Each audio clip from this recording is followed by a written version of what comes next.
ચૂંટણીમાં સૌરાષ્ટ્રમાં થયેલી હારનું કોંગ્રેસે મંથન શરૂ કર્યું છે। કોંગ્રેસ પ્રદેશ પ્રમુખ અમિત ચાવડાની અધ્યક્ષતામાં બેઠક પ્રભારી અને જિલ્લા અધ્યક્ષ સાથે હારને લઈને ચર્ચા કરવામાં આવી રહી છે। અમિત ચાવડાએ ભાજપ પર પ્રહાર કર્યા। ચૂંટણી પ્રક્રિયા પારદર્શક ન હોવાનો અમિત ચાવડાએ આરોપ લગાવ્યો। પોલીસ અને પ્રશાસને ઉમેદવારોને દબાવ્યા। ચૂંટણીને લઈ અનેક આરોપીઓને જેલમાંથી છોડાવવામાં આવ્યા।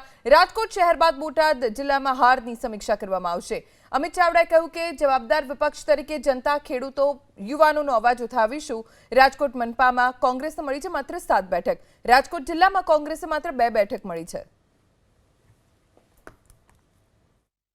આ સમીક્ષા દરમિયાન અનેક રીતે રજૂઆતો મળે છે કે ક્યાંક પોલીસ દ્વારા, તંત્ર દ્વારા પૈસાની રેલમછેલ, બુટલેગરોને, અનેક આરોપીઓને જેલમાંથી છોડવામાં આવ્યા અને એના દ્વારા પણ મતદારોને પ્રભાવિત કરવામાં આવ્યા।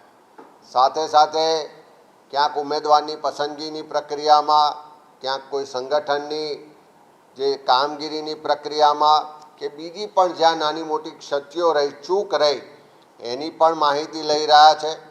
જ્યાં પણ પક્ષમાં રહેલા લોકોએ પક્ષના ઉમેદવારોને હરાવવાનું કામ કર્યું છે, પક્ષ વિરુદ્ધ કામ કર્યું છે, એની પણ માહિતી લઈ રહ્યા છે। જ્યાં પણ પ્રજાના નાણાંનો દુરુપયોગ થતો હશે, જ્યાં પણ તંત્ર દ્વારા ખોટું થતું હશે, ભ્રષ્ટાચાર થતો હશે, એ બધી જ જગ્યાએ પ્રજાનો અવાજ બનવાનું કામ એક જવાબદાર વિપક્ષ તરીકે કોંગ્રેસ પાર્ટી કરશે।